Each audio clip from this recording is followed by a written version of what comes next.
তোমাকে যদি আমি একটা প্রশ্ন করি যে তোমার জীবনের সবথেকে বড় ক্ষতিটা কে করেছে, তোমার শত্রু, তোমার সমালোচক, নাকি তোমার ভাগ্য? না, বেশিরভাগ মানুষের জীবনের সবথেকে বড় ক্ষতিটা করেছে তার নিজের রাগ। হ্যাঁ, তার নিজের রাগ। এক মুহূর্তের রাগ, একটা ভুল সিদ্ধান্ত, একটা ভুল কথা, তারপরে বছরের পর বছর অনুশোচনা। যদি তুমি খেয়াল করো তাহলে দেখবে যখন তুমি রেগে যাও তখন তুমি আর নিজের মতো থাকো না। তোমার চিন্তা বদলে যায়, তোমার ভাষা বদলে যায়, তোমার আচরণ বদলে যায়। আর সেই কয়েক মিনিটের উত্তেজনা এমন কিছু করে বসে যার মূল্য অনেক সময় পুরো জীবন দিয়ে দিতে হয়। কিন্তু আজ এই ভিডিওতে আমরা এমন একটি শক্তির বিষয়ে আলোচনা করব। আমি তোমাকে এমন একটি শক্তির কথা বলবো যেটা পেশির শক্তি নয়, যেটা অর্থের শক্তি নয়, যেটা ক্ষমতার শক্তি নয়। এটি হলো শান্ত থাকার শক্তি, ধৈর্য ধরার শক্তি।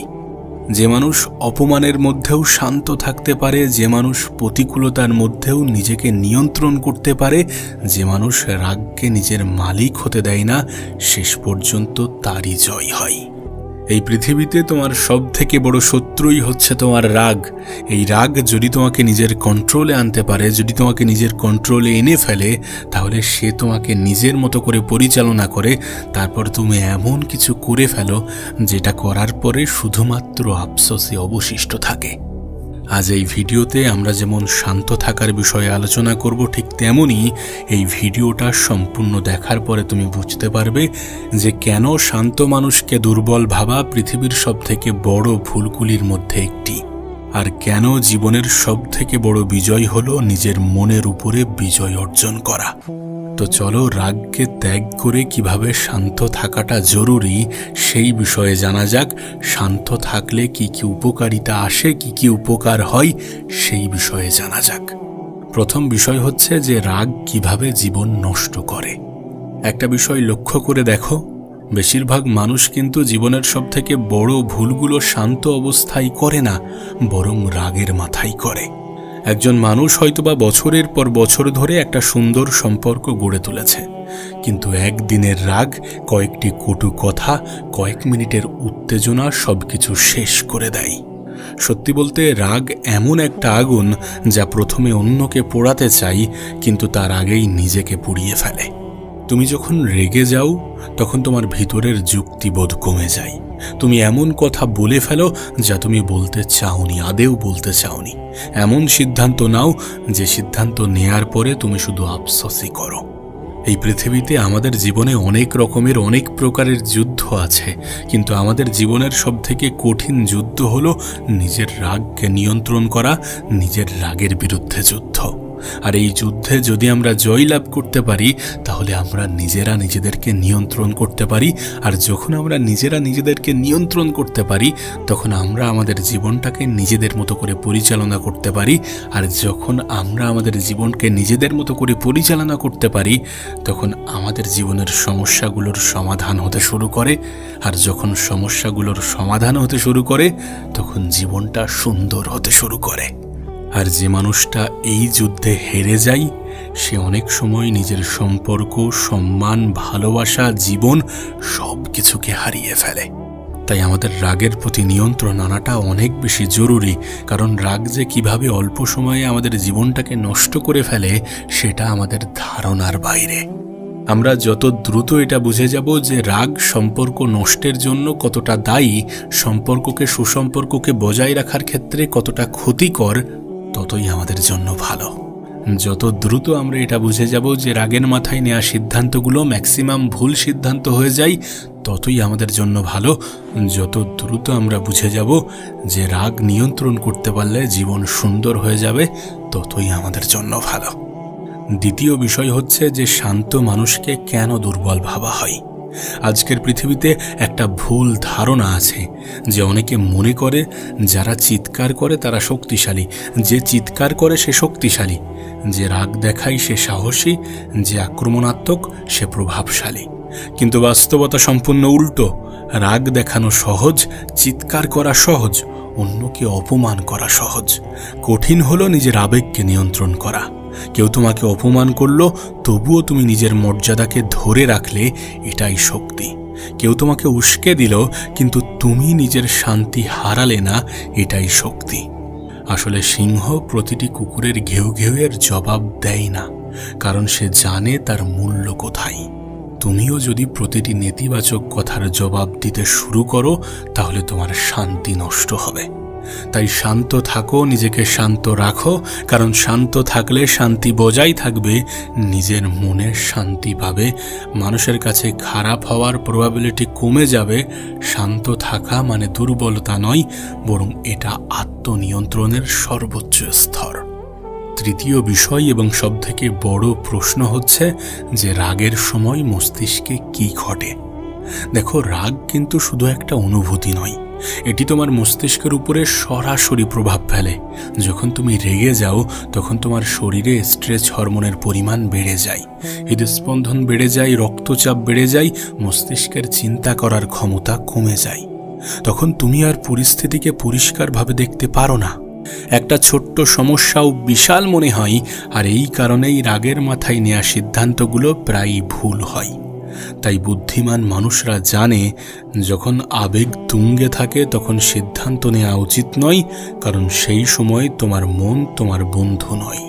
সেই সময় তোমার সবথেকে বড় কাজ হবে নিজেকে শান্ত রাখা। কোনো এক মহান ব্যক্তি বলেছিল যে যখন তুমি অনেক বেশি কষ্ট পাবে বা কষ্টে থাকবে, তখন কোনো সিদ্ধান্ত নিও না। আবার যখন তুমি অনেক বেশি রেগে থাকবে, তখনও কোনো সিদ্ধান্ত নিও না। আবার তুমি যখন অনেক বেশি খুশিতে থাকবে, তখনও কোনো সিদ্ধান্ত নিও না। এই তিনটি পরিস্থিতিতে নেওয়া সিদ্ধান্ত বেশিরভাগ টাইমে ভুলই হয়ে থাকে, কারণ এখানে আমাদের আবেগ নিয়ন্ত্রণে থাকে না, আর আবেগ নিয়ন্ত্রণে না থাকলে আমরা বিবেক দিয়ে ভাবতে পারি না। সুতরাং জীবনের বড় বড় সিদ্ধান্ত টানার ক্ষেত্রে সতর্ক থাকতে হবে, নিজের রাগকে নিয়ন্ত্রণ করে নিজেকে শান্ত রাখতে হবে। চতুর্থ বিষয় হচ্ছে যে সফল মানুষেরা কেন শান্ত থাকে। তোমার কি মনে হয়, সফল মানুষের জীবনে কি কখনো সমস্যা আসে না? সফল মানুষদের জীবন দেখো, তারাও কিন্তু সমস্যার মুখোমুখি হয়, অবশ্যই হয়। তাদেরও সমালোচনা করা হয়, তাদেরও ব্যর্থতা আসে, তাদেরও অপমান করা হয়, কিন্তু পার্থক্য হলো তারা প্রতিক্রিয়া দেখায় না, তারা উত্তর দেয়। কারণ প্রতিক্রিয়া আসে আবেগ থেকে, আর উত্তর আসে বুদ্ধি থেকে। তুমি যদি খেয়াল করো, তাহলে দেখবে যে তোমার আশেপাশের অনেক মানুষ বেশিরভাগ সময় তোমাকে উত্তেজিত করার চেষ্টা করে, তোমাকে এমন কিছু বলে যেটা বলার পরে, যেটা শোনার পরে তুমি উত্তেজিত হও। এর ফলে তুমি তোমার জীবনের আসল উদ্দেশ্য থেকে সরে যাও, এর ফলে তুমি তোমার জীবনের আসল উদ্দেশ্য ভুলে যাও। যখন সাধারণ মানুষ রেগে যায়, তখন সফল মানুষ পরিস্থিতি বিশ্লেষণ করে। তারা জানে যে একটি ভুল সিদ্ধান্ত বছরের পর বছর ক্ষতি করতে পারে, তাই তারা নিজেদের আবেগকে নিয়ন্ত্রণ করতে শেখে। কারণ তারা জানে যে জীবনের সবকিছু বিশ্লেষণ করা সম্ভব নয়, কিন্তু নিজের প্রতিক্রিয়া বিশ্লেষণ করা সম্ভব। আমরা যদি সফল মানুষের মতো করে চিন্তা করি, তাহলে আমরা কিন্তু অল্পতে রেগে যাব না, তাহলে আমরা কিন্তু অন্যদের কথায় প্রতিক্রিয়া দেওয়ার চেষ্টা করব না, আমরা উত্তর দেওয়ার চেষ্টা করব। কিসের মাধ্যমে? নিজেদের কাজের মাধ্যমে, নিজেদের কথার মাধ্যমে। উত্তর দিলে মানুষ বেশি দিন মনেও রাখে না। সুতরাং আমরা উত্তর দেব নিজেদের কাজের মাধ্যমে। আমরা যেটাই করব সেটা শান্ত থেকে করব, নিজেকে শান্ত রেখে করব, কারণ উত্তেজনা আমাদের মুখ থেকে এমন কিছু ব্যক্ত করায় যেটা আমরা ব্যক্ত করতে চাই না, যেটা আমরা বলতে চাই না। আমাদের দ্বারা এমন কিছু করিয়ে নেয় যেটা করার পরে আমাদের শুধুমাত্র আফসোসই হয়। তাই আবেগকে নিয়ন্ত্রণ করে একটু বুদ্ধি দিয়ে ভাবতে হবে, সফল মানুষদের মতো করে চিন্তা করতে হবে। 5 নম্বর বিষয়ে আমরা আলোচনা করব শান্ত থাকার 5টি কৌশলের বিষয়ে। নাম্বার 1, 10 সেকেন্ডের নিয়ম। মানে রাগ আসলে সঙ্গে সঙ্গে উত্তর দিও না, বরং 10 সেকেন্ড অপেক্ষা করো। অনেক ঝগড়া, অনেক ভুল সিদ্ধান্ত, অনেক সম্পর্ক ভাঙা এই 10 সেকেন্ডই বাঁচিয়ে নিতে পারে। কারণ 10 সেকেন্ডের মধ্যে যদি আমরা রিপ্লাই না দিই, যদি আমরা প্রতি উত্তর না দিই, তাহলে আমরা একটা ভাবার সময় পাবো। আর যখন আমরা ভাবতে শুরু করব, তখন আমরা এমন কোনো উত্তর দেব না যে উত্তর দিলে আমাদের ক্ষতি হবে। তাই রাগের মাথায় একটু পজ নেওয়াটা জরুরি। মিনিমাম 10 সেকেন্ড নীরব থেকে তারপরে উত্তর দেওয়াটা জরুরি। ভুল বলার চেয়ে ভেবে বলা অনেক ভালো। এটা যত দ্রুত আমরা বুঝে যাব, ততই আমাদের জন্য ভালো। তাই যখন রাগ আসে, যখন রাগ ওঠে, তখন 10 সেকেন্ডের একটা পজ নাও, তারপরে উত্তর উত্তর করো, তারপরে উত্তর দাও। নাম্বার 2 হচ্ছে নীরবতার শক্তি। সব কথার উত্তর দিতে হয় না। এটা যত দ্রুত আমরা বুঝে যাব ততই আমাদের জন্য উত্তম। কখনো কখনো নীরবতা সব থেকে শক্তিশালী উত্তর, কারণ নীরবতা তোমাকে পরিস্থিতি বুঝতে সময় দেয়। নীরব থেকে একজন মানুষ তার পরিস্থিতিকে খুব সহজে অনুভব করে, উপলব্ধি করে। নাম্বার 3 হচ্ছে স্থান পরিবর্তন। যখন খুব রাগ হয় তখন কিছুক্ষণ সেই জায়গা থেকে দূরে সরে যাও, দূরে চলে যাও, হাঁটো, পানি খাও, নিজেকে সময় দাও। নাম্বার 4 হচ্ছে অন্য দৃষ্টিকোণ থেকে ভাবো। নিজেকে জিজ্ঞাসা করো যে এই ঘটনাটা কি 5 বছর পরে সত্যি গুরুত্বপূর্ণ থাকবে? বেশিরভাগ ক্ষেত্রে কিন্তু এমনটা হবে না, এমনটা হয় না। সত্যি বলতে করার আগে ভাবা অনেক বেশি প্রয়োজনীয়। কোনো কিছু ভাবছি যখন, সেটার নেগেটিভ সাইড কি হতে পারে, সেটা বলার পরে কি কি ক্ষতি হতে পারে, সেটা বললে আদৌ কি ইম্প্যাক্ট পড়তে পারে, সেটা ভেবে নিলে আমরা অনেক কিছু বলার ক্ষেত্রে সংযত থাকব। আমরা অনেক কিছু বলার ক্ষেত্রে নিজেরা সতর্ক থাকতে পারবো। তাই অন্য দৃষ্টি থেকে, অন্য দৃষ্টিকোণ থেকেও ভাবাটা প্রয়োজন যে এটা করার পরে এটা কি হতে পারে, বা এখান থেকে কয়েক বছর পরে এটা কতটা গুরুত্বপূর্ণ থাকবে। নাম্বার 5 হচ্ছে নিজের লক্ষ্য মনে রাখা। নিজের লক্ষ্য মনে করো। রাগ তোমাকে তোমার লক্ষ্য থেকে দূরে সরিয়ে দেয়, দূরে সরিয়ে নিয়ে যায়। নিজেকে মনে করিয়ে দাও যে আমি কি শুধু এই মুহূর্তে জিততে চাই, নাকি নিজের সম্পূর্ণ জীবন জিততে চাই। সত্যি বলতে যখন আমরা নিজের জীবনের উদ্দেশ্য, নিজের জীবনের লক্ষ্যের বিষয়ে সতর্ক থাকি, তখন আমরা সিদ্ধান্ত নেওয়ার ক্ষেত্রেও সতর্ক থাকি। দেখো, আমার একটা রাগী বন্ধুর গল্প তোমাকে বলি। আমার একজন বন্ধু ছিল যে খুব মেধাবী, কিন্তু তার একটা বড় সমস্যাও ছিল, আর সেটা হচ্ছে রাগ। আমি দেখেছি সে যখন রেগে যেত তখন সে তার নিজের উপর থেকে নিয়ন্ত্রণ হারিয়ে ফেলত, যার ফলে তার বন্ধুর সংখ্যাও কমতে শুরু করত, তার সম্পর্কও নষ্ট হতো, এমনকি বেশিরভাগ সময়ে তার মন খারাপও থাকতো। আমার সাথেও তার রাগের কারণে অনেকবার সম্পর্ক নষ্ট হয়েছে, অনেক বাকবিতণ্ডা হয়েছে, যার ফলে আমাদের মধ্যে দূরত্ব বেড়েছে। কিন্তু অনেক দিন পরে সে হঠাৎ করে আমাকে ফোন করে অনেক আলাপ আলোচনা হয়।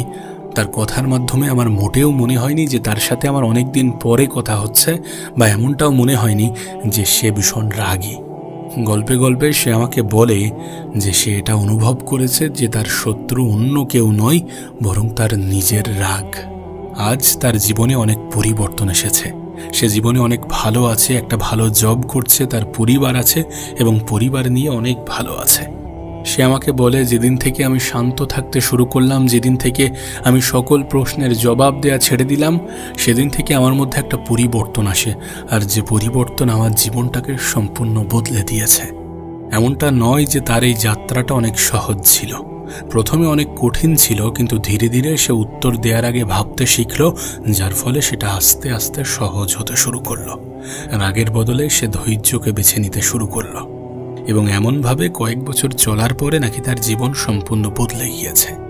অনেকদিন পরে তার সাথে কথা বলেও আমার অনেক ভালো লেগেছিল, এবং তার সাথে কথা বলে আমার এটা অনুভব হয়েছিল যে তার চিন্তা ভাবনা তো বদলে গেছে। তার জীবন কেমন চলছে সেটা হয়তো বা আমি জানি না, কিন্তু তার চিন্তা ভাবনা 100% বদলে গিয়েছে। আর এই সব কিছু সম্ভব হয়েছে রাগকে নিয়ন্ত্রণ করার কারণে, কথা বলার আগে ভাবার কারণে, চিন্তা করার কারণে, জবাব দেওয়ার আগে পজ নেওয়ার কারণে। আমাদেরকেও এমনটা করতে হবে। রাগ যত নিয়ন্ত্রণ করা যায়, যত কম চিৎকার করা যায়, যত বেশি শান্ত থাকা যায়, যত প্রতিক্রিয়া দেওয়ার পরিবর্তে উত্তর দেয়া যায়। একটা কথা মনে রেখো, পৃথিবীর সবথেকে শক্তিশালী মানুষ সে নয় যে অন্যকে হারাতে পারে। পৃথিবীর সবথেকে শক্তিশালী মানুষ হচ্ছে সে যে নিজের রাগ, নিজের আবেগ, নিজের দুর্বলতাকে নিয়ন্ত্রণ করতে পারে। সত্যি বলতে যখন তুমি শান্ত থাকতে শিখবে, তখন তুমি পরিষ্কারভাবে চিন্তা করতে পারবে, ভালো সিদ্ধান্ত নিতে পারবে, ভালো সম্পর্ক করতে পারবে, আর ধীরে ধীরে তোমার পুরো জীবন বদলে যেতে শুরু করবে। তাই আজ থেকে একটা সিদ্ধান্ত নাও, না রাগ নয়, বরং শান্তিকে নিজের শক্তি বানাও। কারণ যে নিজেকে জয় করতে পারে তাকে হারানোর ক্ষমতা পৃথিবীর কারোর নেই। আবারও বলছি, রাগের মুহূর্তে নীরব থাকতে পারা দুর্বলতা নয়, বরং এটা প্রকৃত শক্তির পরিচয়। আসলে আমরা এটা ভুলে যাই যে রাগ কিন্তু সমস্যার সমাধান করে না, বরং নতুন সমস্যা জন্ম দেয়। তাই আমরা যদি সমস্যাকে এড়াতে চাই, নিজের জীবনের সমস্যা বাড়াতে না চাই, তাহলে রাগকে নিয়ন্ত্রণ করতে হবে। আর যারা শান্ত মানুষদেরকে দুর্বল ভাবে, আমি তাদের উদ্দেশ্যে বলবো যে শান্ত মানুষদেরকে দুর্বল ভেবো না, কারণ তারা জানে যে কোথায় শক্তি ব্যয় করতে হয়। জীবনের সবথেকে বড় বিজয় হলো নিজের আবেগকে নিয়ন্ত্রণ করতে শেখা। রাগ কিন্তু আদতে তোমার বিচার শক্তি কেড়ে নেয়, শান্তি তোমাকে সঠিক পথ দেখায়। আর সত্যি বলতে, যে পরিস্থিতি তোমাকে রাগিয়ে তোলে সেটি তোমার আত্মনিয়ন্ত্রণের পরীক্ষা। আমি তো বলবো, সব যুদ্ধে জেতা জরুরি নয়, কিন্তু নিজের মনের উপরে জয়লাভ করাটা জরুরি। তাই তোমার কাছে অনুরোধ করব যে নিজের রাগের আগুনে পুড়ো না, বরং ধৈর্যের আলোয় নিজের পথ খুঁজে বার করো।